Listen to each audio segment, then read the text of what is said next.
Steps I Took podcast. We're Another back. day, another show, another episode. Back in Dubai, in the studio. In the studio for the podcast that invites guests to come on and share the journey that they've taken towards greatness or towards becoming great. Yeah, we're all becoming great, aren't we? Continuously. But we love hearing about the steps that they've taken. 100%. And being brought along the journey of their wisdom, hopefully. No, we all have wisdom to share. So today's guest, I'm excited for, as I'm always excited, but I feel like I know him well, but also not well. I feel like I look at him like a little brother, especially more so when he first came here because we were a bit closer then, but obviously life. And he's bounced around. He kind of does what he wants, like a little excitable bouncy ball. He expresses himself online when he feels like it, and then he goes ghost when he feels like it. But he's a creative flair, and I feel like most creatives are like that, in and out of being in the eye and wanting to be seen and then wanting to disappear. But I'm really excited to hear about his journey because he's been doing a lot in Dubai, doing a lot when he was back home, and he's really come a long way in his 29 years of life. Put the age in there.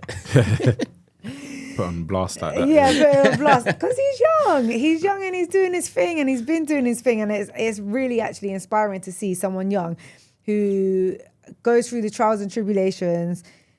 I don't want to go into his stuff because I want him to go into his stuff, but like going through his story as a child, going through his family and going through the different jobs and, you know, like when you're a kid, what you think you deserve, and then realizing you're breaking through and then actually working towards what you do deserve. And he's someone that is actually extremely grateful for everything that he's had. So it's really nice to see that when you are grateful, more great things come from it.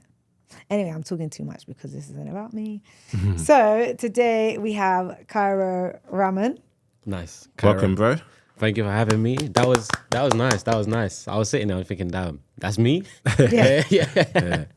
That's nice. No, I appreciate it. Thank you for having me. I love what you guys are doing, you know? Like, I love what you guys are like. For me, someone like me finds inspiration from everyone. So everything you're saying comes from people like you guys, you know? Everything that I do is like, I get inspired from seeing you guys create content and so on. So thanks for having me, man. I forgot to say what you do. Yeah. I was talking so much I didn't say what you do. Do you want to introduce what you do then? I mean, what do I mean, like a bit of everything. Main background, marketing, come from marketing, which then kind of evolved into content creation and strategy. And just in general, just a creative in general. So like everything I do, I try and have like a creative element to it, whether it's trying to make a brand be seen through content, through marketing strategies, through social media, or through influencers. That's like where I mainly, that's where my background mainly comes from. So I guess in terms of what I do, that's what I do. Yeah. I'm not sure what, like, I think as we talk, I think more will come out what I do. Cause it's not like something I can just describe as like, this is just it, because there's so many things that I do. Yeah. I think that's the thing with creatives, right? It's you know, historically, it's like, what do you do? Oh, I'm a policeman, or I'm a lawyer, I'm a doctor. Whereas in this era, you know, you can have like more strings to your bow, and so sometimes it's like, okay, I do X, Y, Z, but peel the layers back, and then you'll find out a bit more and stuff, you know. Exactly, and X, Y, Z also equal to like ABC. Yeah. It's like different things become other things. So yeah, there's a lot of things I do. But funny enough, when I was in the UK, marketing was my main thing, marketing and social media. But when I came to Dubai, it's when everything changed. Before we delve into all of that, because we will, we have an opening tradition on our podcast, and that is to ask all of our guests, what has been the best thing that's happened in the past 7 days of your life? Damn, past 7, I've been working non-stop. So I haven't had a break yet. Like my best 7 days are due to come when I go to Thailand. I mean, you know what? Meeting all the people that I met on a recent gig that I've done. I was working on an event recently, and I just met so many amazing people. One amazing person I met, her name's Mary, 81 years old, but well known in the travel industry. Everybody respects her. She mentors a lot of people. 81, she flew over from the UK to Dubai for this event. A super lovely woman, and I had a good conversation with her, half an hour talking about life. She was seeing it from my perspective, I was seeing it from her perspective. And I just felt like after that conversation, I was like, you know what, I need to sit down with older people a lot more, the elderly a lot more, because they've lived a life that's like unmatchable for us, because we come from a different generation. We have the internet now, we have all of this stuff, but there's things that they say that we can also implement in our life with the tools that we have now. So yeah, meeting Mary. Oh, nice. That's a great reflection, actually. Yeah. I love that. And what was I want to take it back to before Dubai. Obviously, we're in Dubai now. For you, like, what was life like as a kid? Like, what's your background? Like, you know, how was it growing up? What was little Kairo like? Yeah, I mean, you know what? Growing up was to be fair, I don't really talk about it much. When it comes to my childhood, what I usually, like, I just pick and point, like, the sentences that I can just use to tell a larger story. But my childhood, I was like, I moved around a lot. So my parents, they divorced when I was younger, but before they divorced, they had their issues. So due to those issues, we'd have to, like, we had to move, then they'll try again. And there were just so many things happening. So what happened was, when I was in primary schools, I moved schools like 5 times. So you can imagine, like, moving 5 times, like, you're having to and one time I moved twice in the same year. So I just made friends, and then I had to move, and I just felt like I kept doing this to the point where I lost my confidence, because every time I'm just a new kid, I'm the new kid. And how many times can you be a new kid during the whole length of primary school? And I lost my confidence. So I just felt like I couldn't speak to people. I couldn't say hello. I couldn't introduce myself. I used to have this fear of, like, I want to become friends, and then I'm about to leave. And we're young at this point. Like, we're like, what, between the ages of 8 to 13 maybe, or maybe even less than that. Like, Do you have siblings?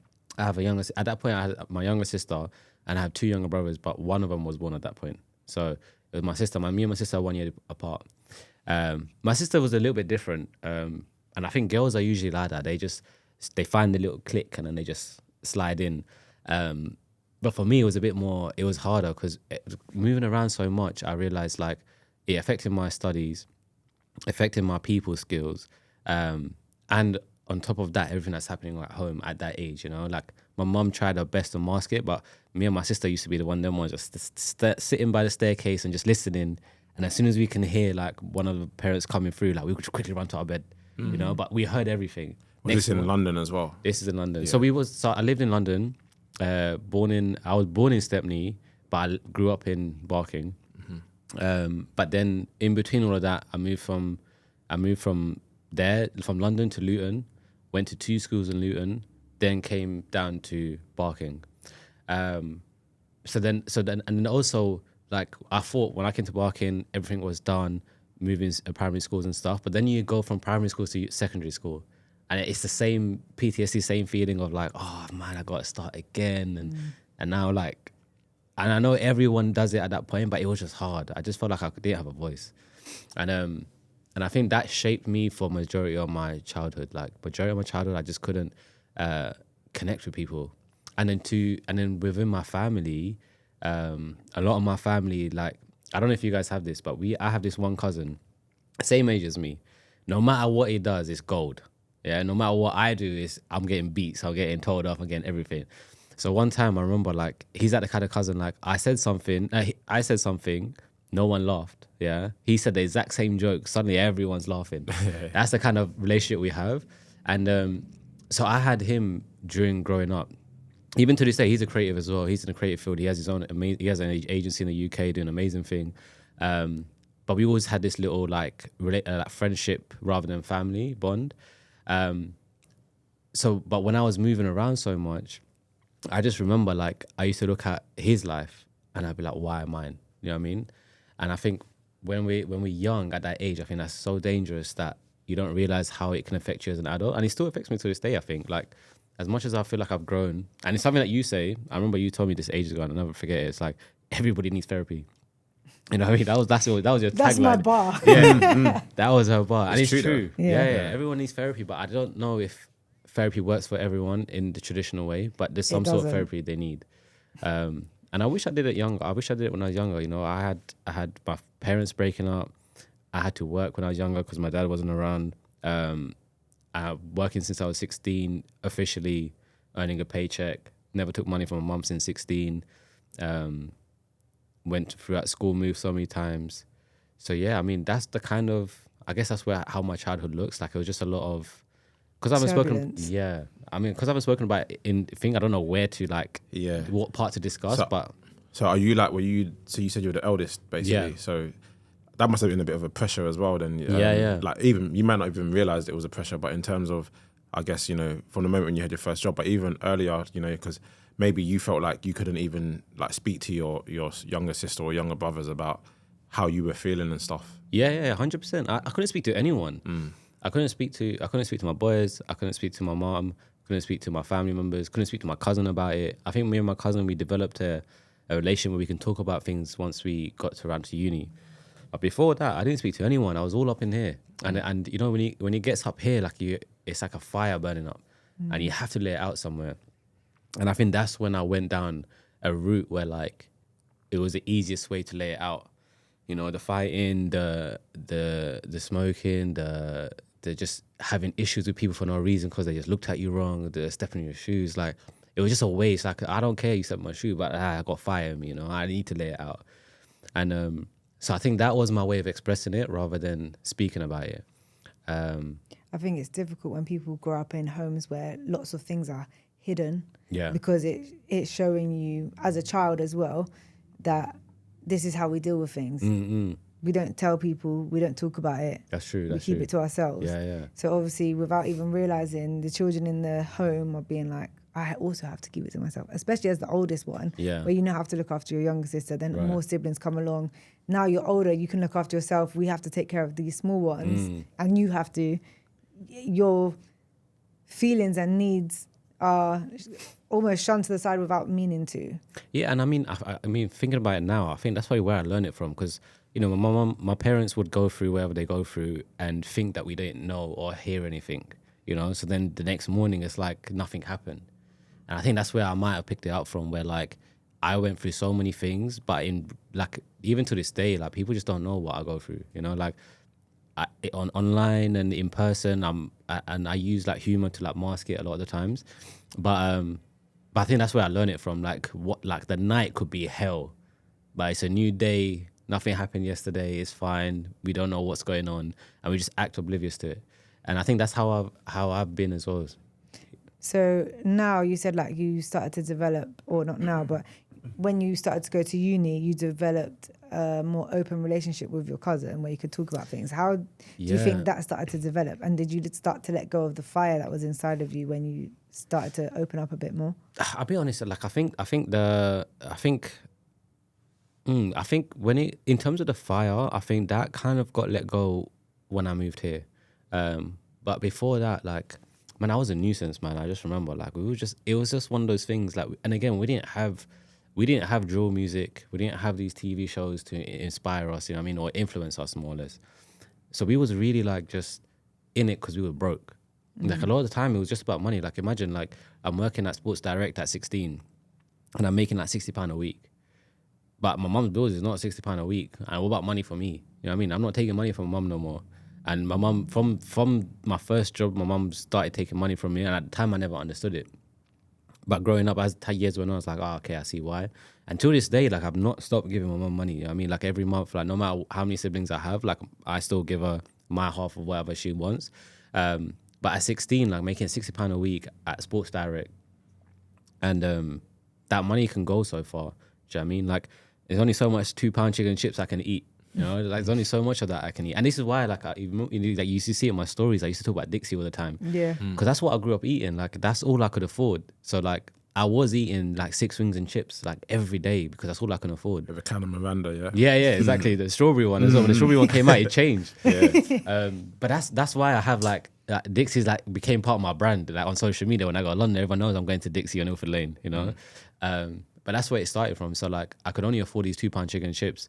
Prices start getting higher, and it's like, how else can I make some money without actually having to do a real job again? Like I'm 16, I'm still going to school. I can't do 2 jobs. I can barely do like the weekend at Sports Direct. You know what I mean? And they don't respect you in retail anyway, as it is. So then I think that's when I started to realize, like, okay, cool. And one thing I remember is like I was looking back at it recently, but it's like you think that the older guys around you care about you. but you was their safety ticket from them going to jail.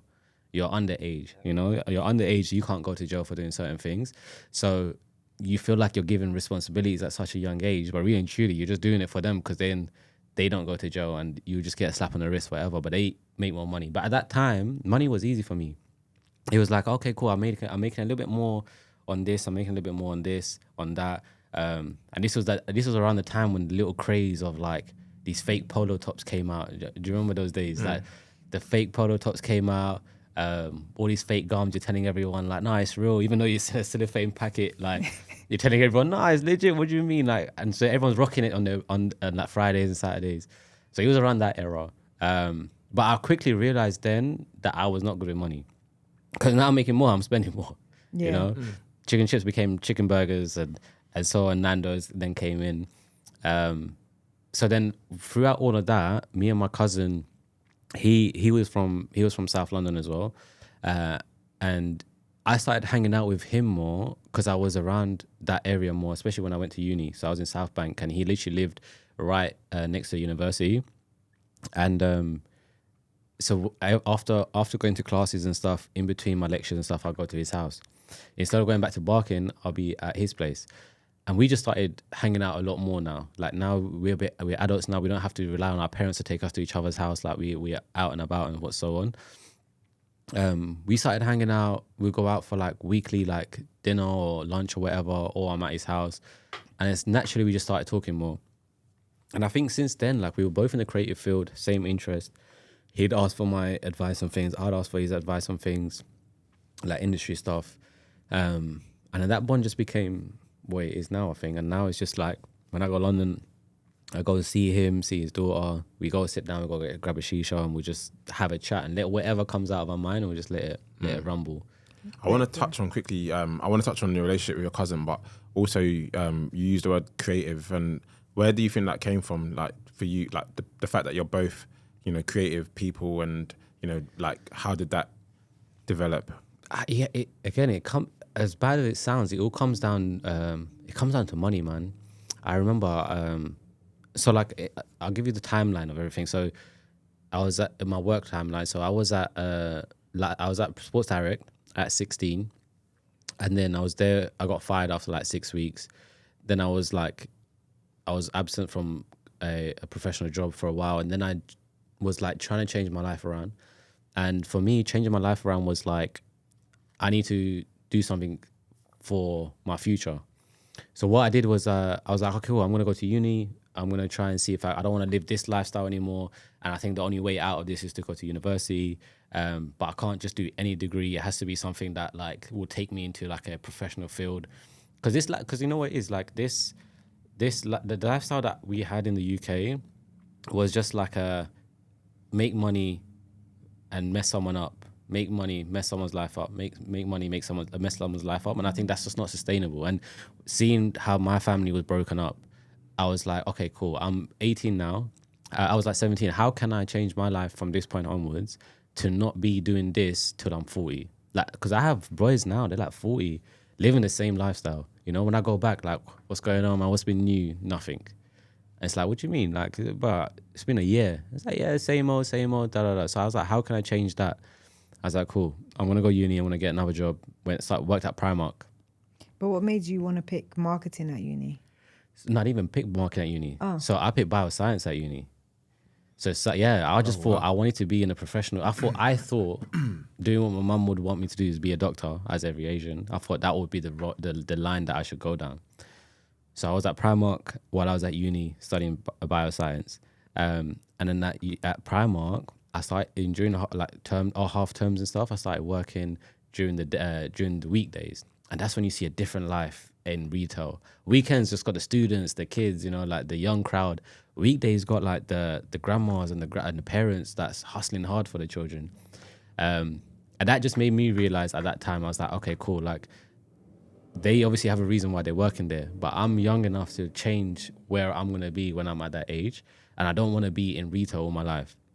So do you think having that job at that time is what gave you the kind of mindset shift? Yeah, for sure. That time when I saw the weekday staff, the full timers. Like your colleagues, yeah. The staff did the week there. That's when I said to myself, I was like, I don't want to be here. Right now, I'm only 17, and these guys are like 45, almost 50, some of them. And, you know, every year, I feel like they're pushing the retirement age. So it's like you're just stuck. Yeah. So I was like, okay, cool. What can I do? And so I was like, okay, cool. I'm going to pick up a camera. My friends will make music. And maybe, and I had a camera. I was like, my friends make music. All right, cool. Maybe I'll just create a video for them. So it was just random, yeah. It just worked. You had a camera, your friends make music. It just makes sense. Exactly. But they didn't want to do, and I used to make music as well with my friends back in the days. So we used to make music for fun. So I was like, okay, cool. Like music, I know, I'm interested in it. Imagine this, like, so I got a camera. My friend was like, yo, and the channel's still up, but he was like, yo, let's start a YouTube channel like Link Up TV, Gram Daily. And we called it AUX Media. And so this is my first time using the camera on anything. And the first music video I ever shot was a D-Block Europe video. Sick. And I was like, yo, like, this is sick. You know, like, this is my first camera, my first video ever making. I don't know how we got D-Block Europe to do it. Then Young As, we did a video for free. And Young As in return done like a freestyle on our channel, which blew up. And that video is still, like, I see it circulating on TikTok sometimes to this day, the freestyle. And then that just, my love for music and just the fact that we like made our first video, easy access to D-Block Europe, I was like, okay, this is the field I want to be in. How can I get into the music industry and take this further? So when I graduated, there was this new, social media just kind of kicking off at this point. So there was like this new apprenticeship scheme at Live Nation. So I did this apprenticeship at Live Nation. Where is Live Nation? So Live Nation is an entertainment company, but they own a sub-brand called Festival Republic that owns Wireless Festival, Reading and Leeds, Download and Latitude Festival. It was perfect for me. It was like in the creative industry, music and social media, like, and it's new as well. So I'm going to learn from the apprenticeship everything about marketing and social media, etc. Because after I graduated from uni, I was just like, yeah, man, science isn't for me. I'm not going to get anywhere. And it was weird. I was like 22, and you know, apprenticeships are for like 18-year-olds. You know, I was like 22. So you just to confirm, like, you graduated from uni with the science degree, basically. Yeah. So I graduated with science degree. Straight away, I just knew that's not it. Yeah. Like, I don't want to be in this field anymore. I don't want to be in science. I don't want to be in a lab. I don't want to be testing blood. I was like, I've been doing music videos, and since then, so from the D-Block Europe, I've been doing music videos here and there. Then while still at uni. Yeah, while I was still at uni, just trying to build this, like, and you can see this page is still up there. All the videos that we created throughout uni. Looking back at it now, I think it's shit, but in general, like, at that time, it was like, yeah, like, we making moves one video at a time. So then when I found the apprenticeship, and then the apprenticeship was specifically for Wireless Festival and Reading and Leeds, for Festival Republic. So I was across all of those festivals. So I was like, man, like, even though I was 21 at the time, in my head I was like, bro, like, I think I'm too old for an apprenticeship. Like, at that time, only 18-year-olds was doing it. But I was like, I got no choice. I just done a degree, but I'm not going into science, so I have no choice but to start from zero again. So I might as well just do the apprenticeship. And at that time, they said, you know, a job is guaranteed after. So I was like, okay, cool, perfect. Music, entertainment. I get to go to Wireless Festival. I was young as well, so Wireless was lit back then, you know. I was in the era when Drake and Gigs came out. Yeah. That was when I was working there. So that's basically how I got into the creative field. And that's where my journey started in terms of like social media, videos, music, and etc. What I find interesting, like, just going back a bit, is when you mentioned working in Primark and, you know, like, you're looking at, say, like, your colleagues at the time and stuff, and that being a driving factor for you. Yeah. Because, like, the same thing for me when I was growing up. You know, like, I had, you know, retail jobs as well, and, you know, you're bored, like, you're having a customer shout at you. Yeah. You know, you have to kind of take it and stuff, and then, like, even to this day, like one of my boys who worked with me and stuff, like, we used to be like, yeah, this ain't our future kind of thing. We used to, like, write lyrics on the receipt till when the manager wasn't there. And, like, you know, and we did music as well, so that was the thing that we did. So it's interesting to hear, because that resonated with me. It's interesting to hear that, like, it kind of was almost like that kind of, like, fueled your passion to be like, let me get out of this. I need to get out. Let me find a way, kind of thing. And a funny thing is, like, I don't think it didn't fuel my passion, but it was the changing track for where I was gonna go.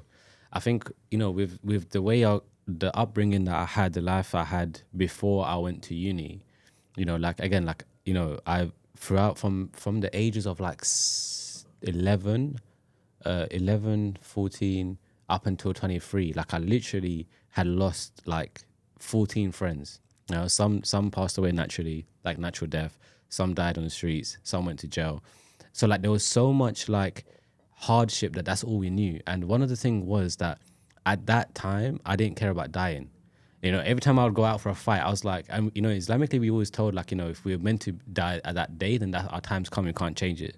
So I was like, if my day is coming this day, then I'm going to die. But if I don't, then I'm going to come back with you guys. You know what I mean? So I was like, bro, we go all in. We just lit it all out. That's why I say when I lit the fire out, because I wasn't scared of dying at that point. So like, I didn't have any direction. And slowly, I think when YouTube started having a lot more videos on there, I had access to a lot more like information, and I was always curious. So like, I just suddenly fell into like this self-help situation. You know, like, you know, the first, I don't know if you guys ever went through it, but that first day of your self-help journey, you know, you see the Tony Robbinsons and all of that, bro. That period was when I was like, you know what, like, there's more to life. Like, if I was to die now, I didn't even achieve anything. What did I really achieve? No one knows who I am. I can barely make friends. I can barely like move around. I'm like, I feel lonely all the time. My family's broken. Like, I ain't got no money, nothing to my name, no legacy. Like, what am I even doing? Do you know what I mean? Like, and I was young as well. So I was like, okay, cool. Now I need to figure out what I'm going to do. And that's when I went to uni. But it was when I was at that job speaking to those ladies, I remember she said to me, she was just like, listen, you're young. You know, if everything fails when you're 40, you can come back here. You know what I mean? But don't start here. You know what I mean? When you're 40, 50 and everything fails, you can come back here like us and you can live a comfortable life. Your kids will grow, they'll look after you, da-da-da-da. But if you want to be here at the age of 18 and think you're like going from here to like supervisor to manager is your career, you've already ended it, but just with a thought. And that's when I was like, you know what, you're right. Like, I think when I finish uni, I'm just going to go and figure out the right place to be. So that's kind of... So getting into the creative scene then happened because you had the camera, you had access to the right people. Yeah. So you said, let's just do it. Yeah, and I D-Block Europe, you know what happened? That was a Twitter message my friend sent. He sent a Twitter message to the manager who had literally like 100 or something followers. So it was easier. He'll definitely read the DMs. And we just said free music video. Everyone loved it. And then from that, we did that. So we replicated that. And then we done Art Ads. His video went on LinkedIn TV. Link Up TV, and that hit 1 million. So we was, and at that time, 1 million was crazy. You know what I mean? And looking back at it now, that video is shit. You know what I mean? But at that time, it was what it was. Like, that was the style of the video, etc. And so it was like, damn, we just got 2 big names at that time. So we were just like, yeah, this is going in. So it was like, this is how we can make connections. Like, and that's another thing that my love for building a network came out of as well. Was like, it's not about the main guy. It's who are these people with. That's who I need to know. Do you know what I mean? Because when like, even to this day, when I moved to Dubai, I did the same thing. I never told anyone I owned a business. I just told everyone I'm a videographer. Because when someone goes around asking like, hey, I need a video, do you know a videographer? They're going to be like, oh yeah, I met one yesterday, Kairo. But if I say I own a social media agency, no one's going around saying I'm looking for a social media agency. Yeah. Do you know what I mean? So no one would have found me. So that's what I was doing when I was like at that age. I was like, you know what? We just need to find our way to the people around them. So then when the main person asks for something, that guy's going to be the one in the ear to say our name. So we always find... Very smart, actually. Very smart way of looking at it. But it's hard to get to the main one, right? Like, unless you're lucky. But if you can get around them, even their family members, their friends, their assistants, it'll work way better for you guys. Yeah, and people are perceptive as well, right? So if like they see that you've worked with someone that they know and they have good, you know, energy towards, they're going to be like, okay, well, this person trusts them, so... Yeah, exactly. Yeah. And plus also, if someone that you connected with is close in the camp, then their word is like word of mouth. I mean, they'll believe it more. So what kind of skills did you pick up when you were working at Wireless and all the festivals? That's where I learned what digital marketing was. You know, writing newsletters, social media, what posting to do, how you plan, how you schedule, how you organize everything, how we pick artists for these events, why we pick these artists for the events, how to do social media at events, how to build hype for an event. Like, I learned everything social media wise for a massive event like that. And the funny thing is, to get that apprenticeship, I just self-taught myself the basic of social media marketing just to get the apprenticeship. I learned everything. I just went on YouTube, hours. I was like, how do you do this? How do you do that? So when I went to my interview, I had knowledge of it. Because I had more knowledge than I was supposed to, because I spent so long just reading and watching videos and etc., I end up getting the apprenticeship. And then I learned everything how to do it at industry level. And that's basically how, and they taught us. And in apprenticeship, I went to college twice a week to go and do the exams and stuff as well while I was working. And then when I came out of it, I was just like, damn. And I got it at an early stage. So social media kind of just came. So because I got it at an early stage, as social media was growing, I was kind of growing with it. So anytime a new feature came in, I already was ready to learn it because I already know everything else. So I'm not learning this and that. So it's just anytime a new feature comes, I'm learning it. And like to this day, I do the same. Like no matter how old you get, like anytime something new comes up, I'm just there learning it, understanding it. What is it? How do you use it? Because you never know. It can help you in any way.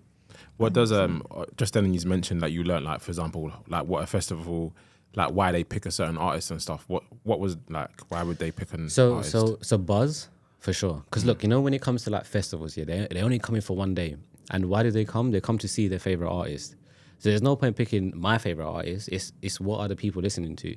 So like the headliners, for example, which is why this is one of the things that I see with Dubai, is that they don't get it right because they just think we got this name and this name is enough to sell tickets. But you can't, like Wireless, for example, when they did it here, you're not targeting the Western world, you're targeting the Arab side. You know what I mean? Who are these Arab kids listening to? Who are the people in the Middle East kids listening to? Like me being here, my music taste has changed. I'm listening to a lot more Arabic music. I'm listening to a lot more Afro music and more like music from like Zanzibar. But that wouldn't have happened if I was in the UK. So like, what are people listening to here? Why are they going to these events? Like, what do they want? Yeah, what do they want? Because at the end of the day, they only come in to see the artist, and if the artist is not there, you're not going to get them through the door. So in the UK, like the UK, America, etc., like Rolling Loud and so on, they get it on point because they know like who's hype right now. That's your headline, and then who's your favorite artist that you can always go back to. Those are going to be the supporting ones, because the headlines at the end of the night, but we want you to come from the moment the door opens. So we need to make sure your favorite artists are coming each hour up until the headline comes, instead of you coming just to watch the headline. Like even So DXB. But I love Thames. Yeah. Oh man, if I could ever see Thames, I would let her know. But I love Thames. Her music's amazing. Yeah, it's one of those things where like it keeps me in a good place. But at So DXB, I only went just for Thames. Like I didn't see anyone else because there was nothing attractive for me. You know what I mean? And that's how events should be. And it's the same across the board, not just music. When you go to conferences and stuff, people go to hear the speakers and the topics. I think conferences is more about like the topics you want to learn about from the speaker you like. That stuff makes sense. Yeah, that's true. So seeing as you're like top dog when it comes to all social media, I know there's a lot of people who have their own businesses or side hustles and things like that. And getting social media right is difficult in this day and age because there's so many different platforms. It's like, which platform do I choose and should I use them all and how many should I use and does it have to be different content? Or some people say it can be the same content. I don't have a clue. Yeah. I'm not trying to act like I do. But you do have a clue. So can you give like a couple of top tips for using social media for people who have a business or even just trying to promote their personal brand? Yeah, look, I mean, personal brand and business would be two different things. But what I would suggest is, I know everyone says pick one platform and finesse it, right? But the problem you have with that, and we've seen it with TikTok, right? Like it can just go away tomorrow. So imagine the content that you're like the platform you're focused on so much that you grew it and it just goes. So one thing I would say that I always tell my clients as well is focus on one visual platform and one written platform, because that way at least you get the best of both worlds. And try your best to build a newsletter because email will never go. The email, they can access that whenever they want, wherever they want. It's not a social platform. It's not just going to go down unless the servers go down, obviously. But that's not like the whole platform going. Google is such a beast, but I can't imagine it ever going Hotmail, etc.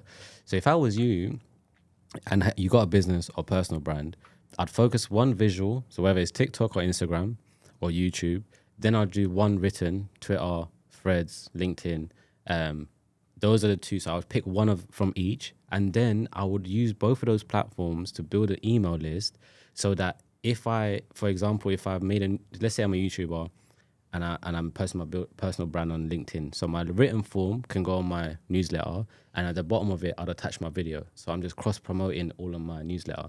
And the good thing about newsletter is you can grow it in numbers, thousands, hundreds of thousands, up to 1 million if you wanted to, and access them whenever you want. You know, you can just send an email tomorrow morning as a newsletter updates, and you're in their inbox. What kind of things do you think should be in a newsletter, like as a basic format? Depends so if you're a business, it's always nice to, talk about things related to the industry, and maybe you can have some of your accolades in there. If it's your personal brand, I think the mistake that a lot of people make, especially nowadays with business like personal brands, is this is how much money I made. You can make it too. I think we've heard that, and everyone thinks, well, if you're making that much money, why are you talking to me about it? Yeah, sometimes you just got to think about it. Like, okay, this guy's making £1 million, but he's selling a course, right? And what is the substance of the course? Like, the way he's making £1 million is you buying the course, and then it's just going around. This is it. Like, you're seeing like a lot of like Airbnb, like, oh, we made such and such doing Airbnb. You can do the same. Yeah. Comment. I don't know, in the like comment keyword or whatever. Yeah. And then you're on like a £5,000 course that you don't learn nothing. And 90% of the time, these guys don't complete the course, man, because the course is not structured in a way where like you can implement things. Yeah. I have this friend. His name's Omar Chowdhury, and he has this community called school community where he's teaching people live how to use AI and build businesses. Right. Oh, wow. But the thing with him is he shows it live. He's got like, these are the tools you need to master before you carry on with a course. And then he's like showing video clips of him using what he's saying in live action. And that's more beneficial, people for visual learners and so on. But whereas this course, like, hey, chapter 1, how to set up your business and tax and da-da-da-da-da. Like, as soon as I see that little chapter, I'm like, yeah, this ain't the one. Because that stuff you figure out after. Like, you know what I mean? You don't need a course on it. And plus, you're in America. How's your tax situation going to help my situation in the UK? So like, if you're building a personal brand, I think make it personable. Tell your story. I think telling your story and then connecting to why you do what you do now will take you way further, because chances are someone else is living the same story you're living at the age that you was when you made that change, and they need that word and that changing track right now. And what you're saying could help them go there, and then you have a fan for life, And if you're genuine about it, that fan for life will buy the products that you sell eventually. And what's your stance on bringing the two together? When someone owns a business, should they be incorporating their personal brand with that? Or do you think these things need to be separate? Some people really don't want to be in the public eye at all when they've built a business, and other people want to be at the forefront. I mean, to be fair, I think it just depends. I think there's no right or wrong answer. I think it can help, especially if you're like a customer base, like a product-based business. Having a personal brand can help. If you don't want to be the face, you can always get someone else to be the face of the business. And if you're not a product-based business and you don't really rely on like customers, you're more B2B, I think personal brand on a written format, like on LinkedIn, makes more sense, right? Just like little updates every week, and building that as a CEO or as a head of department, whatever, will definitely help in the B2B section. You don't need to be on Instagram like doing lifestyle and this day of my life and stuff like that. But I think if you're a product like there's one brand in Amsterdam, I think Trico, their clothing brand. If you watch his video, man, he built his whole community just off of, and he wears a balaclava as well, so you don't even know what he looks like. But it's just him. The brand is just around him. And there's another one, I think it's called Nude Project. Another clothing line, amazing brand. Things like that make sense because you're trying to invite people to your community, right? Like if you're a fashion line, you want people to live a certain lifestyle, right? So you got to sell the lifestyle through content. But if you're not living the lifestyle, then how are they going to buy into it? So you kind of got to create content around it. And if you can't do it, you need to hire someone or work with influencers that have the lifestyle of the customers that you want, and just use that for content. Interesting. Yeah. So you talked about your agency. So you set that up prior to coming to Dubai, or was that when you got to Dubai? No, so a bit of both. So basically, when I was coming to Dubai, I didn't know what my life was holding. My initial idea was that I would come here and I would look for a job until this business in my head that I had would become something. So I was like, okay, because I didn't know anyone here. And this is after COVID. So I didn't have no faith that anything would happen yet, but I can go there, find a job, and then slowly, like build on the business in the background, like I was doing in the UK. I was building business in the UK. I had so many businesses that failed in the UK. I was just like, bro, this ain't for me. You know what I mean? The fact that I want to do it in another country, I need to get a job first. So but in order to get, there was no jobs happening. I applied to so many. I done interviews on Zoom. No one got back to me. So I was like, okay, cool. I'm just going to go out there 3 weeks. I'm going to figure it out. And I had a podcast back in the UK as well. So I was like, okay, cool. I'm going to use this podcast to meet people. And I only messaged one person, and that was Kirsty from that Dubai girl at the time. I messaged Kirsty. I said, hey, I'm coming to Dubai. I don't know anyone. And then she introduced me to Amanda. And then when I landed, imagine I landed that day. She was like, hey, I'm having like my 1 year anniversary event for that Dubai girl. Come on a boat. And again, I'm from London. Boats don't leave the dock. Yeah. So I was thinking, I'm going to go there and I'm going to be a bit like, if I don't feel it, I can just hop off. 10 minutes in, if I'm not feeling it, I can hop off. I go in, 10 minutes in, the boat leaves. I'm stuck on there for like 4 hours. Yeah. I'm like, in shock. Yeah, I'm like, I have no choice. And listen, my anxiety was killing me. I was just like, damn, I don't know what to say. Kirsty's like having such a good time. I'm not going to just go to Kirsty and say like, stuck by her. So I'm just like in the corner.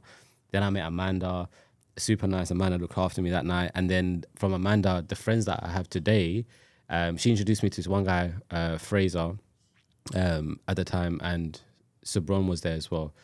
And these guys are the friends I'm with now, like it's like family ties over there. But from that trip, I came for 3 weeks. Instead of actually starting a business, I made friendships.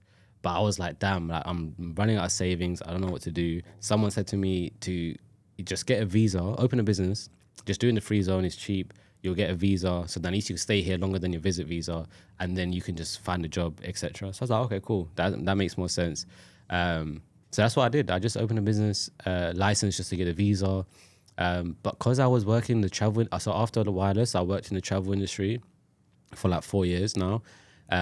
So there was a hotel, Nura Islands. I think it's closed down now in Abu Dhabi. So I made good relationship with them. So I said to her, like, look, hey, I'm in Dubai now.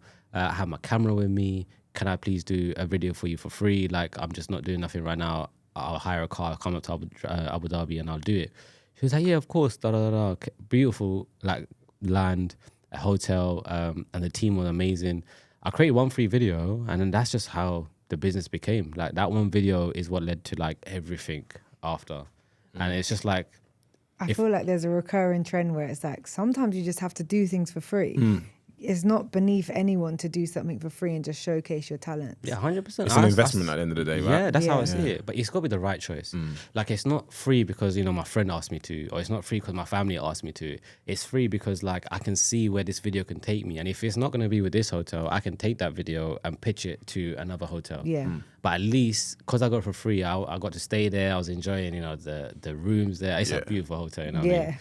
So I was staying there for like 2 nights, enjoying it. And I worked with them, like, I done another video for them after, Again, I did that second video for free. I didn't need to, but just because of how grateful I was with where it took me, I always said to, and the lady's name was Evelyn at the time, I just said to her, look, like, anytime you need anything, just let me know, because that is where my career of what I have now is started. And again, it's perception as well, right? Because other hotels are going to be, oh wow, he must be good because he worked in Nora Island. Yeah. Exactly. And that's what happened. I did the same with Rolls Royce. I was like, all right, I'm going to take pictures of this for free. You know what I mean? And that led to like working with, I done a shoot with Ferrari, I done one with Bentley, and Mercedes. I was like, yeah, see, like that one. You know what I mean? And again, that one was like 4 pictures. I was only allowed to take 4 pictures. I had to make sure those 4 were good. That is not many. Do you know what I mean? Especially in this day and age, as just any person, you're taking loads of pictures. Yeah, you got to take Wait, loads. so you could only take 4? It's not even like edit 4 and have 4 posted? No, as in like I can only edit 4. Okay, yeah, you know what I mean? But it was like, I only had 15 minutes. Yeah. So it's like, for me, it's like one quick. angle is 15. Yeah. It was like one of those ones. And it's like, at the time, I couldn't say nothing. I'm doing it for free, but I was like, because I'm doing it for free, I was thinking to myself, I should be able to have more access, I'm doing you a favor, but really and truly, they did me a favor. Yeah. But yeah, so that's just basically how the business kind of started. So that one free video just led to everything that I'm doing today. And just quickly, you mentioned that you had a business in the UK, but it failed, right? So many. I was opening up. I was a victim of these social media courses. You know what I mean? I was a victim. Not even 1, 2. I thought the first one was a fluke. I was like, you know what? The second one is the one. I'm hearing all these fake testimonies. It's the one. Sign on. I'm just like, oh man. I had like social media agencies, left, right, center. I opened a podcast studio in the UK. And I was just breaking even, like literally, like I was just making enough to just keep the lights on. And I invested so much money in equipment and stuff. I had a videography company. No one wanted videos. Everyone wanted free videos. And in the UK, the system's a bit different. Like I wasn't working with brands. I was working with people, you know, like the music. And this is why I left the music industry, because the music, there's no money in it. And they all just use their name as weight. It's like, oh no, but you get to film for this person and that person. I was like, yeah, that's great, but it don't really. It's not like paying the bills. Yeah. Like, it's not putting the lights on. Right, yeah. And that video is gonna pay your bills, because once you put it on, Grime Daily's gonna make the money, or the artist, and it's gonna help them the song play more on Spotify. They're gonna make the money. But where's mine? Do you know what I mean? But I'm the one that created the video. That's why I left the music scene. But I was just doing it, like trying to do it, and I was young. You know, I was young. I just thought like I knew everything. But when I moved here, that's when I realized like I'm actually building something. So I need to make sure I'm around the right people. So then that's just when I just went on I was like, forget the anxiety, the flair. I think I've let it all go now. So like I'm a bit more calmer now. I was like, I'm just going to go and meet everyone that I feel like will help me learn, rather than put money in my pocket, someone that I can just learn from. Which is kind of how like I met Kelly. It's like just all the way across all the people from the hotel industry, even some of these influencers that I meet, like the Dubai Blinkcasters, again, like even though like I'm filming for them, I'm learning, because in between I'm asking questions like, oh, so like how was it? Like how did you open this? How did you do that? Like da. So I'm just constantly learning. You're inquisitive. Yeah. Always asking questions. You have to. And it sounds like taking like, you know, the lessons that you learned from the UK and all these sort of failed businesses. It sounds like for example, you said that like, you know, like the music industry wasn't making money. So it sounds like now, you know, okay, if I'm going to do something for free, like I need to know that there's going to be a return. And so you start to become selective in terms of like what you do and whatnot. So it sounds like you took the lessons that you learned from the UK and that. 100%. You know what? I've taken a lot of lessons from all those failures of the businesses. I think, you know, like the podcast one was like the thing that I learned from the podcast was like, just don't lower your price, man. You need to keep the lights on. You know, it might be helping them, but someone's going to come, you know, someone's going to come and pay the price that you set. And if so it's almost just believing in yourself, right, and what you're offering. That's why now I don't take every job I get. And I get like my DMs, my emails, etc. I always get like, oh, I want this job. And they're just saying like, oh yeah, but our budget's like 1,000 dirhams. I can't. I'm sorry. I'm just not the right fit for you. And I can send you to someone a bit more junior. Because I built like a roster of videographers, so like different, just so everyone can eat, you know what I mean? If it's not for me, fine, but this videographer here might want it and need it, so like I can send you to him. So what I do is like, if a job isn't right for me, I'm just like, nah, I can't do it. The price has to be right. And again, you find out as well, like same with it, like you'll see it with this podcast as well, like everyone has an audience. You just have to find them. And how do you find them? It's by building the content for it. So I make sure I post my best content online to let someone know, like, you asking it for 1,000 dirhams, I'm just not the right guy for you. You know, it's not disrespect to me. Like, I'm okay. I don't mind you asking what my price is, but I'm not gonna get offended if you say no, I'm too high. You know, you're just not the client for me. You know, and that's just how it is. That's a really good way of looking at it as well. Yeah, because you could say no, but tomorrow a 10,000 one might come. That's like, I mean, that 1,000 was nothing now, and you made 10 times that. Yeah. Just say no. Otherwise, imagine you say yeah, and then the 10,000 comes, and you're booking on the same day. Who are you gonna cancel? You ruin relationships like that. Yeah, I think that's important for people to take home as well, because sometimes fear makes you go too soon. You know, and sometimes if you go too soon, like especially at the start. But I say, if you're rather than taking any money, just do it for free first. Because when you do it for free, there's no what's the word? Expectations, right? It's like, what do you mean? I'm doing it for free. You're learning, they getting something in return. And then when you're ready to set your price based on the quality that you produce in anything, you can go to them and say, look, I'm not doing it for free anymore, but you know, here are my prices. But because we've been working for a while, you know, I'll come somewhere here for you. And then that's it. Like even to this day, bro, honestly, I've never sent a single email to anyone. I've never had any phone call. Everything to this day has been word of mouth. Wow. Everything, 100%. But that goes back down to you being able to build good relationships. Yeah. How do you think you even got to the point of being able to build good relationships? Because obviously, speaking about your childhood at the start, you struggled to make friends, but now you seem to be an expert in building relationships. Like, where was that transitional period? I think this happens with everyone in Dubai, innit? Like everyone comes to Dubai and they reinvent themselves, and I think and it's not good. I tell you what, like for me, I just masked the old me, and I've kind of just painted over it. And sometimes it seeps through, like my old habits come through, etc. And I don't like it, but I've gotten this far with it. So like I'm trying to figure out a way to navigate it. But when I came to Dubai, I was just like, I just have no choice. So mentally, I was just like, just the same mentality I had, where it's like, I'm going to go into that pit. And if I die, I die. And if I don't, I'm coming back home.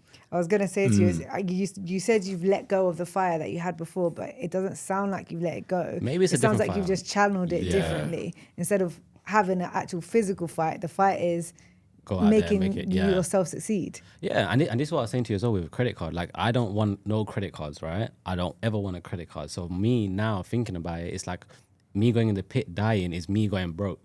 If I go broke, it's fine. I still got my yard. You know what I mean? I'll eat bread for the next 2 months if I have to. It's fine. But because I know, like, if that money is meant to be mine, I'll get it. You know, and in our religion as well, they say, like, 2 things are guaranteed. Like, the day you die and how much money you make in this world. So if I was meant to make $1 million, no matter what direction I go, I'm going to make $1 million. You know what I mean? So I just got to have faith. So that's why I'm like, okay, if this client isn't for me saying no to that is fine, because maybe the 10,000 or the 20,000 or 30,000 is just around the corner, or even 100K, you know? And honestly speaking, like, a lot of the time that is what happens. I say no to one and I pass it on. I guess, like, me doing one good deed helps me, you know, the circle of life, I guess, you know? Yeah. What would you say to people that are, you know, maybe they've got their own business, they've got their own side hustle, and then, you know, because off air we were talking about having to sometimes, you know, maybe go into a new job even though you've got your business, and, you know, seeing that as a lesson, etc. What would you say to people that maybe, you know, are like stepping into a new season and almost feel like they're going backwards by taking a job? No, I think, you know what, I did the same. I joined Lovin Dubai like 8 months ago, but mainly because it's like, look, I think having a job isn't a bad thing, right? Bro, 90% of the world has a job. You know, the only 10% of them don't. But again, but those that also have a job are living a good life, some of them. You know what I mean? It's just about the problem that we have when it comes to jobs that people feel like they're failing is because they hate their jobs.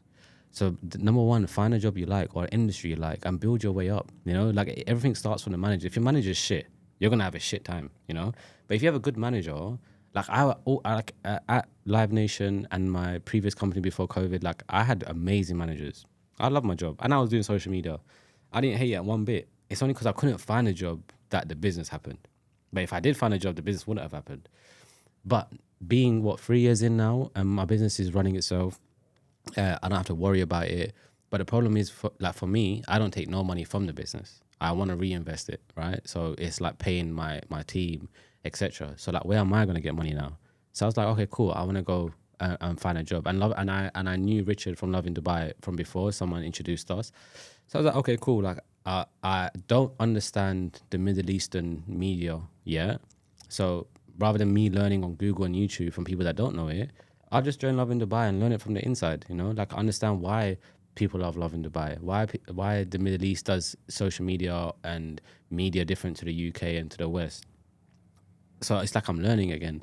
And in 5 years' time, whatever I learn from there could maybe help me in whatever's next for me. I think don't look at it as a step back. It's always a step forward. If you're learning, it's always a step forward, because you're coming with something new. And if you've got something new, it means you've taken a step forward, right? It's only if you lost something, you took a step back. But what are you really losing when you go backwards? There's always lessons if you look for them as well. 100%. Yeah, 100%. And some jobs, like, can take you, like, people, like, think, you know the other thing is always, if you get a job just for money, I think that's where you suffer.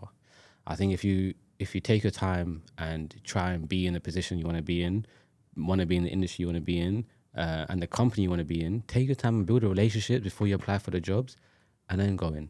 You know, like, if you want to, I don't know, let's say you want to work in Google or YouTube, for example. You want to become a content creator, but you want to learn YouTube inside out. LinkedIn, go and find head of content at YouTube, add her on LinkedIn or him, and start a conversation, or find out where they're going for coffee, go and meet them for coffee and build that relationship. And then in that conversation, just chuck in like, yeah, you know, it would be fun, you know, to do content. I would love to see what YouTube's like, build that. Maybe she'll invite you to the YouTube headquarters, and now you have a relationship. So when you see a job coming up, you say, hey, I saw a job. Would you recommend? Do you think I can do it? Or is there a junior role if I'm not qualified for this? And do it like that. I think the application route for getting jobs now is dead. You know, they're not looking at anyone. They're only looking at people that are highly qualified that they can pay low. Yeah. Or other than that, it's word of mouth, or it's if they know someone, or it's a recommendation. Yeah, you know? Yeah, exactly. Yeah. Who you know definitely helps. Especially in Dubai. Here. Yeah. Here it's about who you know. That's all it is, I think.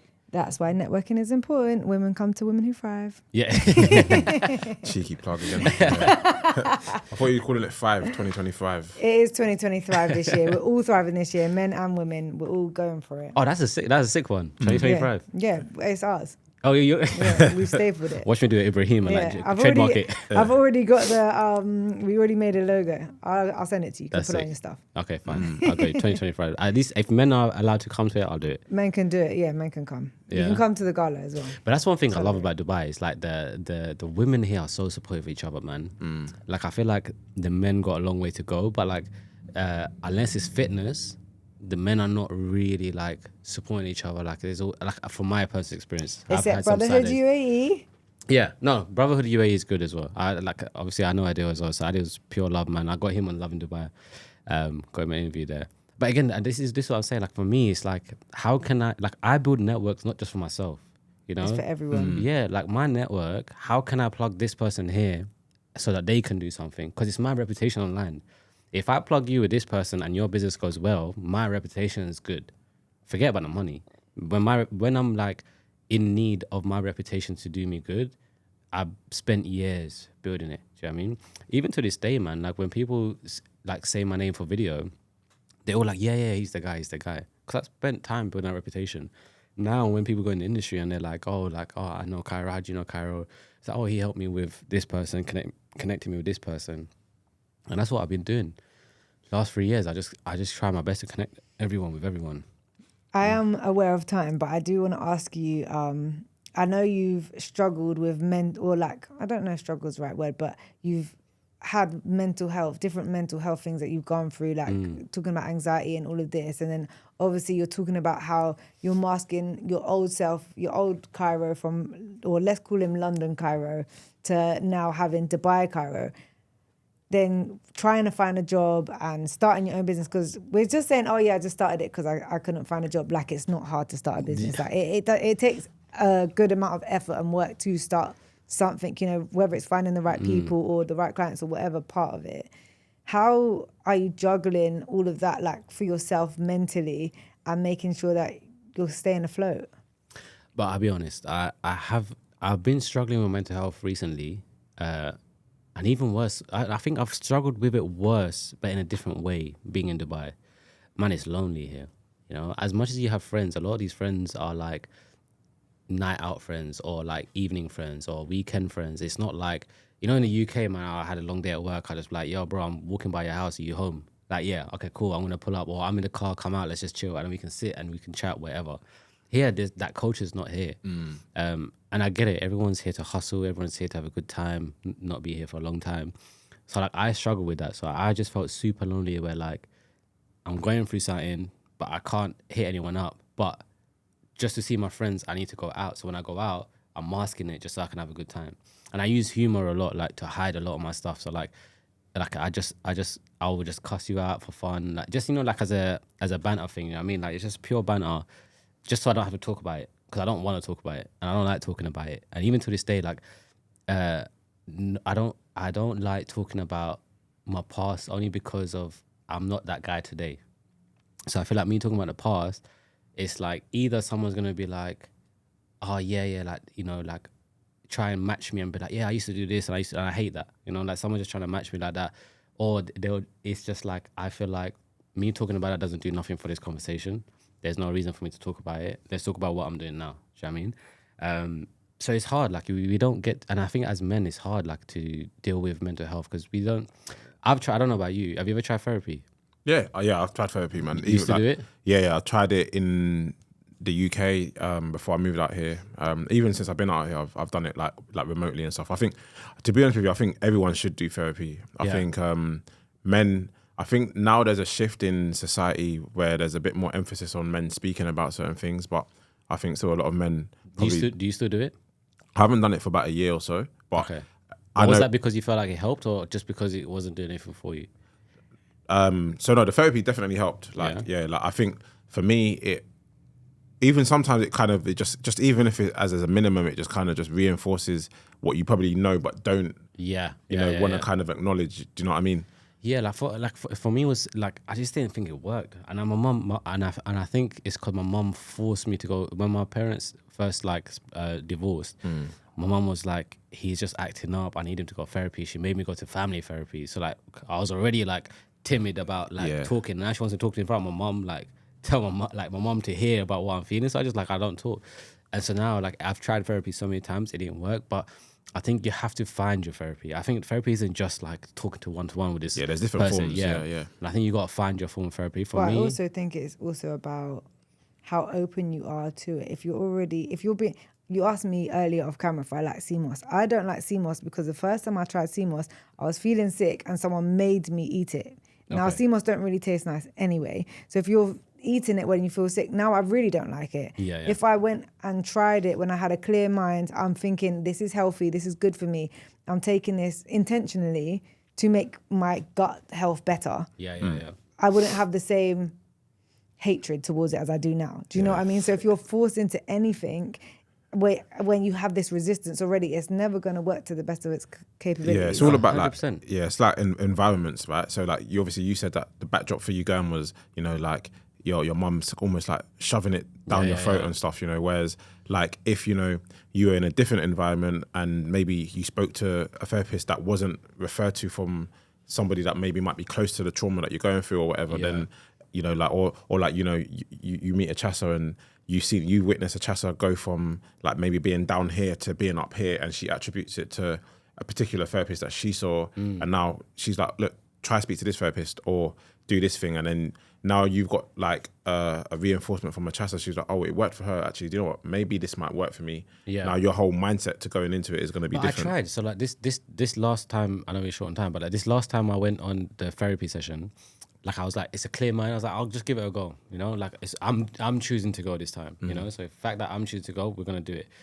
I did it, and it's just like the problem is, right? Like I think because my mum was dealing with whatever she was dealing with, she couldn't give us the time at that period, the love and affection. So I grew up without the love and affection. So like now I don't understand what love and affection is. So I struggled with finding comfort in people.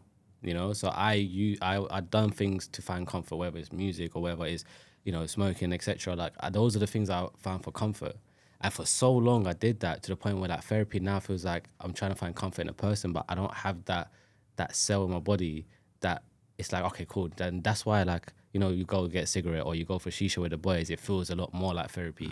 And I feel like I find it more comforting to just sit with a man, talk about business, talk about life. But that is a form of therapy, though. Right. Do you know what I mean? But it's just not getting to the root cause of it's not getting to the root cause, but deeper issues are, because you say about the finding care in people, but then on the other end of the stick, you say about how you're lonely. So it's like I know that in itself. But not to say it doesn't make sense, but it's like different ends of the spectrum. Do you know what I mean? And that's where someone like a therapist comes in, or hypnotherapy, which targets one issue or one thing that we're feeling. So it's like, I definitely agree. Therapy isn't for everyone, but it's also, I very much describe it like the gym. It's like working out in your mind. One session is not cutting it. One session does not undo the 2 years of me eating cake whenever I wanted. It just doesn't. Even the 3 months of consistency I've just done has not cutted the 2 years of leniency I gave myself, So like, it's consistency over time. And also the other part of it is, I don't love every gym I go to. And that's also okay. We don't like every therapist that we try. if I go to a doctor about any kind of health issue, I might not like their opinion, or I might think I'm going to try another one. So not everyone is for everything. Just like you're talking about for your videography, I'm not for you. No, be the same. You're right. And I think even like you saying about like chatting with the mandem, chatting with the fellas and stuff, like that is also a form of therapy. And I feel like if, for example, you were in the UK and you had like your friends from the UK, you might have had those conversations where I'm going through this or I'm going through that. And without realizing that is a form of therapy as well, So it doesn't need to be like the typical kind of traditional, like, sitting on a couch in a psychiatrist's office or whatever. Do you know what I mean? 100%. I think it's like, what it is. I think I've been messed up so much in my head from young, and I call myself like a runner, right? I just brush everything under the rug and just mask it constantly. And I've been doing this since I was young, like to the point where like sometimes I forgot about the trauma, and then something will, like a smell or a place I'm at, just brings back like flashbacks and PTSD. And that was the only way I remember, because I spent so long like blocking it out, that when I think, so if I have like shared trauma with certain people, I can tackle those things. But I could never sit with a therapist and try and dig deep enough, because I spent so many years trying to like hide it under the rug that I've almost forgotten about certain things. So then that's what's helping you be able to deal with things now, because you're not. Yeah. Because you already mastered it. So it's like, okay, what's next? Exactly. And that's the thing with me. It's like, it's just about how do I just move forward? Like, forget about how much of like shit I'm dragging with me. I just need to keep going, And it's like even with my birthday, for example, yeah. And this one's like a hard one for me, because on my birthday, a friend of mine, he passed away, and we was out on a night out, and he just got ugly, and he got stabbed in the heart. And just thinking about that, every year after that, it's like, and his family, obviously blame me and whatnot, but they moved, so I don't even know where they are anymore. But the problem is, it's like every time my birthday comes around, how can I be celebrating while his family are probably sitting around and talking about his life, how special he was and all the good things? How can I be out there celebrating my birthday? So when it comes to my birthday, I just mask it off, and like I'm just like, it's just a normal day. No Valentine's Day, no birthday. It's nothing. It's a Kairo's normal birthday is on Valentine's Day. But it's also like, how can you celebrate him at the same time and celebrate his life? Because it was a night where you were there, and thank God you are still here. Yeah. And unfortunately, he's not. Is loss. Grieving is a whole process that everyone deals with individually. I never spent time to grieve for everyone that passed away, or gone taken away. And I think now I'm like turning 30 now. That's a lot of grieving to like deal with, And plus, on top of that, my uncle passed away, And it's like my grandma's brother. He's like granddad to us. He passed away, And it's like so much death has come, where one day I just didn't care about death, to now where I'm scared of dying, of course, to like mask so much of that, plus put in, my family's divorce, put in the fact that my dad was never around, the fact that I had to learn how to be a man by watching TV shows, like My Wife and Kids, and that's where I get the humor from. Like all of this stuff, like there's so much that I had to do, to the point where like unpacking it now, I get scared of. So I just keep it moving. You're not the only one. 100%. Trust me, bro. Like I've had friends murdered as well. Like growing up and stuff. So I've been through it as well. Like and to the point where, and you probably feel the same. It's like almost like growing up with a certain mentality. It's like, I've never mentioned this before. Like I used to walk out, with like a weapon. Because like, to protect myself. Right. Do you know what I mean? Because you never know. Like, and that's not normal. Do you know what I mean? Yeah. But it was for us. That's the thing. Yeah. They made it normal for us. Like for you, like for example, like let's say you didn't have it. It's like these kids today without the vape. When the vape's not there, they need to go back home and go and grab it. That's how we grew up. And like for us, that's not normal at all. But because it felt normal, when you go and leave the UK and come to places like Dubai, you see all the safety. Like I don't know about you, but this safety, like now that I've got accustomed to, when I go home, I'm even more scared. I'm like, shit, do I even know how to fight anymore? I don't even know if I can fight anymore, you know what I mean? Like I'm just like, if someone comes and catches me slipping, what do I do? You know what I mean? I don't know if I have it in me anymore. In my head, I'm thinking I've let go of the fire, but really sure it's masked. Maybe it's somewhere that deep down. But like, I don't want to get beat up, you know what I mean? I'm coming here to see my family.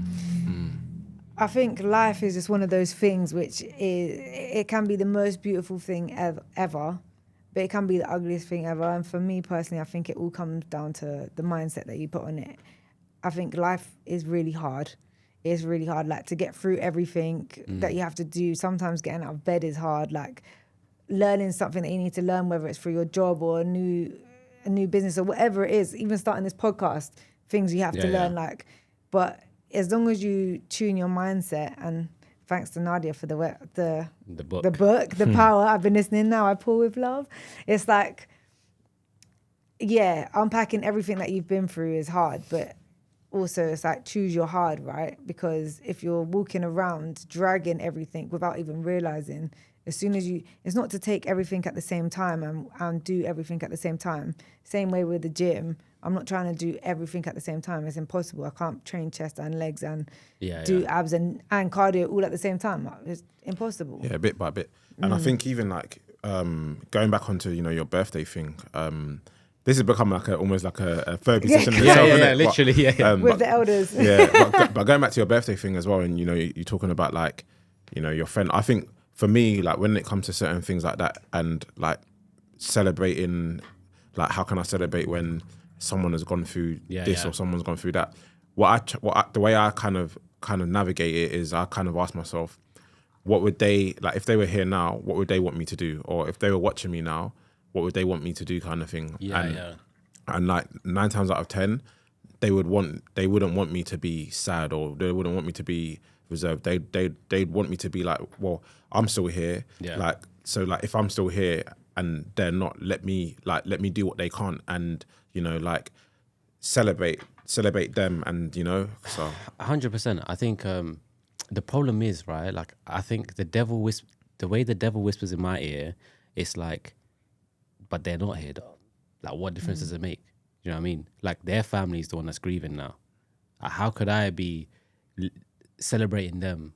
I don't know what their family's doing. Are they crying that day? Are they celebrating him? Like, what are they doing? But imagine I'm just out here, like, he wants me to keep going. He wants me to do that. But really and truly, he's not here. You know what I mean? But you're also grieving. I know, but because I don't deal with it, I don't feel it. You know what I mean? And don't get me wrong, this is why, like, music is hard, man. Because music, like, makes you feel things from the past, music, certain movies that I watch, certain people that I come across. And you know how you say, like, pick your hard, right? Like, I picked the hard of just building a legacy that I can be proud of. You know what I mean? I don't want to pick the other hard where I have to deal with my shit. You know what I mean? So it's like, that's the way I see it. And it's like, I don't feel like it affects me. I know around me, people might see it, and there's times where I break down and whatnot, but in my day-to-day life, like, because I'm masked with humor, the humor makes the day good. You know what I mean? So I feel like I had a good day. So it's hard, like, I don't know what to do. As long as you're having a good day, that's the main thing. I say, like, whether you tackle these things or you don't, for everyone and anyone, it's to your discretion. Yeah. Because at the end of the day, whether you have a partner or not, whether you live alone or with family or friends, when you go to bed at night and you lay your head on that pillow and you close your eyes, it's just you. Yeah. So as long as you're calm. Those are when the nightmares come out. Well, that's it. That's what I'm saying. As long as you're calm when it's you by yourself on your own, but then it's fine. That's the thing, right? Like, I don't think about it like, when I'm on my own, I ain't fine. You know what I mean? Like, it's how could you be? Like, once one thought comes in, the whole train's coming through. You know what I mean? And this is the stop is coming. But you need to listen to the power. I'm telling you, it's changing my life. But I tell you one thing, right, before I go, is the one thing that I wish I was told when I was younger is look at your friends and a group of 5, right? If 4 of them are idiots, you're the 5th one, right? If 4 of them are smart one, you're the 5th one. If the 4 of them are doing things with their life, you'll be the 5th one. Pick your friends wisely, and I don't mean like your school friends, because that's different. You're bonded with them, right? But outside of school, when you're making new friends, pick the ones that you want to be the 5th of that group. I wish I had that with them, and that's what I do here now. Yeah, 100%. And like, we have a tradition on our podcast where at the end of the episode we ask each guest the same question. We started with a tradition and we end with a tradition. And that question is, if you could have one rule, I mean, you kind of just said something there, but if you could have one rule that everyone in the world should implement and follow, what would it be and why? I would say no matter how big and small it is, try and learn something, whether it's one thing a day if you can, small or big, whether you're trying to learn to make origami, however you had to learn to play crosswords, chess, whatever. Learn one thing a day if you can. And if that's too hard, go for one thing a week. And if that's too hard, one thing a month. If that's too hard, one thing a year. But you can't leave the year without knowing something new. I love that. Yeah, that's nice. Yeah, that's really good. Yeah. Thank you so much. Yeah, bro. It's been great hearing Thank your you for having story. me. Yeah, and thanks for opening up as well, man. Like at the end, like, you know, I know, like, But free therapy, what can I do? Yeah. I'll send you the invoice. Free, Yeah. Yeah, no, Thanks. nice. Thank you.